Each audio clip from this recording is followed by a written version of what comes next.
Hi everyone, right, back with another video. Now, last time I was talking about social skills to do with autism, and I said at the end I would now try and dissect things, make them more precise, and I'd start talking about communication, considering social skills is a very wide area to discuss. So, before I get into it though, as usual, if you like the content, follow me on TikTok, subscribe to my YouTube channel, leave a like and a comment, and questions more than welcome. Right, so this time let's just get straight into it. Now here's where it gets difficult, because when it comes to every aspect of autism, you also need to consider if the person in question has a severe form of autism or less severe.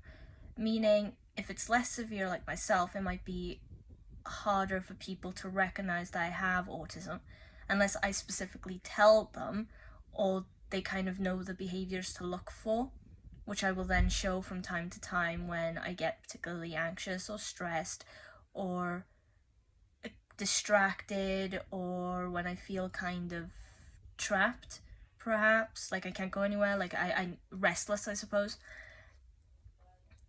But then there are people with more severe autism, and they're the ones that are stereotypically picked out in society, meaning they're the ones usually who are non-verbal, or they have very obvious behavioral issues.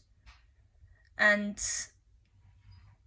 the trick is then that when it comes to each problem that someone with autism faces, you have to consider if they're less severe or more severe, if they're higher or lower on the spectrum. So in terms of the lower side, I can only really reference myself. However, I have met several people who have higher functioning autism, and I in fact have some family with some high functioning autism, so I can talk about that a bit, but I just want to make it pretty clear that when I reference myself, I'm mostly talking from my own experience, and I don't want to presume to talk for anyone whose experiences might be different. Okay. Now, in communication, I think I mentioned that there were things like struggling to understand or misinterpreting certain social gestures or expressions or tones of voice, and that is exactly what makes it difficult. Because if you can imagine then in school, if a teacher is being sarcastic with you, perhaps they caught you out on doing something and they decide to be sarcastic instead professional, and you're like, oh, and you take what they say as meaning you haven't actually done something wrong.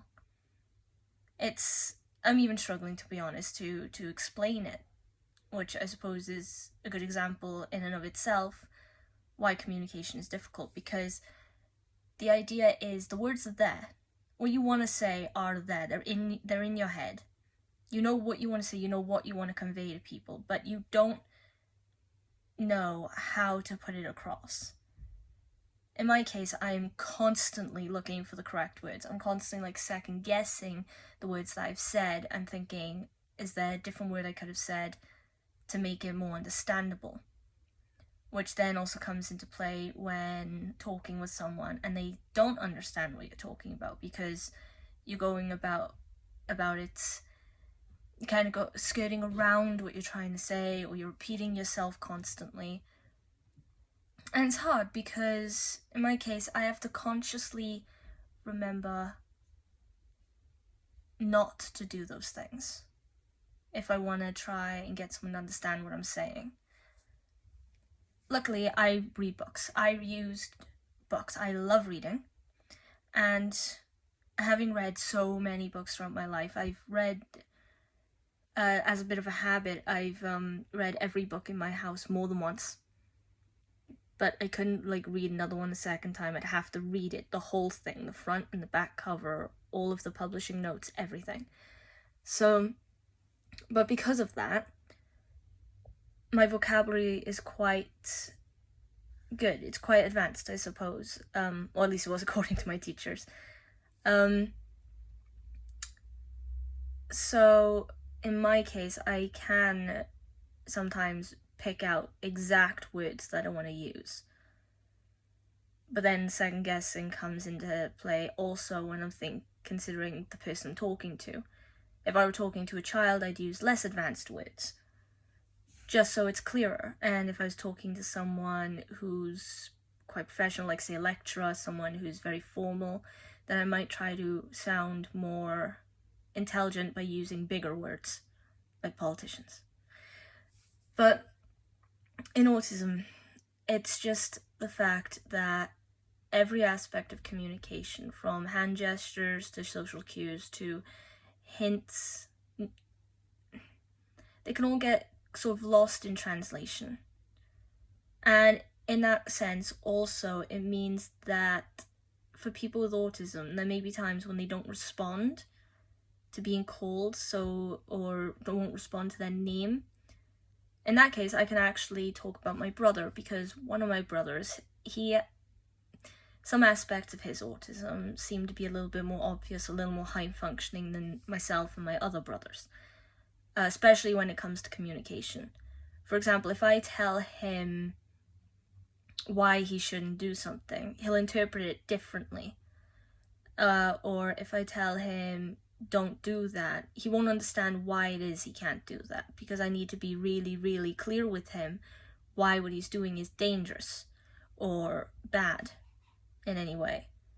On top of that, it's like if he gets really, really animated and really excited about talking about something he likes, and he wants to talk to me, or wants to talk to one of our other brothers or our parents, and someone else is calling him for something, for any reason, maybe they want to ask him a quick question, maybe they're trying to look for something, sometimes he's getting a bit loud, because he also struggles with volume control when he's talking. He doesn't hear how loud he's talking or how quiet. So, and then I can sit there and I can call his name over and over and over and over again. I could even go up to his face and call his name or talk to him directly, and he will not respond. He will not notice, essentially, that I am there. And honestly, I'm not sure why. That does sound like something I should probably look into from a doctor's side of point of view. But to me, it kind of comes across, because I've had moments like that myself, like you're kind of just too focused. You have something you want to say, you've got to say it. You can't be interrupted, you can't cut yourself off, you've got to get it out now in one go. In my case, when I was younger, if I couldn't do that, and in his case now, if he can't do that for whatever reason, or he gets interrupted, he'll get very emotional and very angry. So, you see, this is why communication is difficult then in a social situation, because that wouldn't go over too well if you were talking to strangers, or perhaps to a group of friends that you just made. So, and again, things like eye contact is difficult, it's awkward, it's stressful. And some people who are more high functioning with autism, and part of their issue is language difficulties, or the speaking isn't quite clear, then they may have certain habits of trying to indicate to the person they're talking to what it is they want to talk about. Things like crying, or reaching, or pointing, or nudging, like with their head towards the object or topic that they want to talk about. In my case, when I want to talk about something, I take my time with it. I try to think it through as I'm talking, or I pre-plan in my head exactly what I want to say. But communication is so essential for everyone to understand each other, that when you have autism, it becomes one hell of a challenge, because you understand where it is you have your barriers, but you want to overcome those barriers. So it becomes more and more difficult. Of course, like every other aspect of autism or ADHD, there are methods you can come up with to help you along that way. Like I said, one of mine is pre-planning. I pre-plan what I want to say in my head. And again, reading. That wasn't an intentional method that helped me, but it did in the end. And also, if someone has a high functioning autism and they're non-verbal, don't mistake that for them being incapable of communicating completely, or rather, I don't want to say it, but I have come across situations where people have made the assumption that they're unintelligent. You know, they're just scatterbrained, you might say. Which isn't the case, because they are there. They're still in their head. It's just they view things differently, and they can't communicate with people on the same level. That's all it is. There are methods for it, though. I mean, if you look into it, there are things like for people who are more high functioning to use pictures or typing.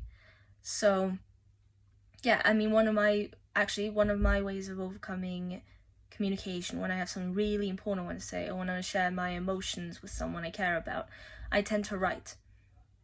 I prefer to like work up my way up to just talking straight up, but otherwise I tend to write letters. And then I will send those letters to those people, and I don't know what it is, there's something about seeing the words visually that help you then get your point across, communicate better, say exactly what you want to say. So yeah, like I said, I mean, there are people who I know with autism who've come across as, who've been interpreted as being rude or unsympathetic because of their communication issues, but that is not the case. It's just they see things differently. That's the main thing you have to remember, that they see things differently. In my situations, I've been forced into situations by society to communicate with people who have no concept of what autism means, or in some cases don't really believe it's that big of an issue, and or sometimes I've told them, I'm sorry, I have ADHD if I'm doing this, or I have autism if I'm doing this, this is why, and then they've completely overlooked that as an excuse. So in my case, I've had to almost suppress aspects of my autism to try and function in day-to-day life when I'm around such people as that, like I was in school. But in a way, I'm thankful for that, because it means on several occasions I've been able to talk to people and help them understand autism better, like my own family, or like random people whose kids might be acting up, or they know they have autism but they don't understand why it is they're doing certain things. I can tell them why. I can give them an example from my own experience. That's the intention of these videos. So I think that's a good place to end it, because I don't know if you can tell, but I'm also struggling to communicate at the moment. I don't know why. But yeah, now in the next video, either for a sort of break, I might just discuss a topic that I really like pick an anime, pick a TV show, put my opinion across. If you're interested in seeing that, I like sharing those things with people.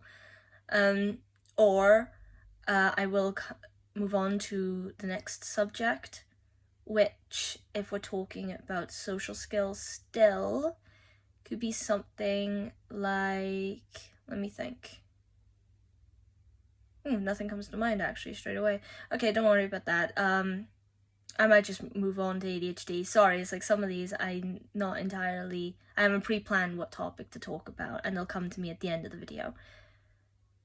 But if you're interested in checking out, because I have no idea what it could be, so it'll be a surprise, then yeah, you know, like I said, follow, subscribe, like, comment, and I'll see you in the next video. Yeah, guys? Right. See you.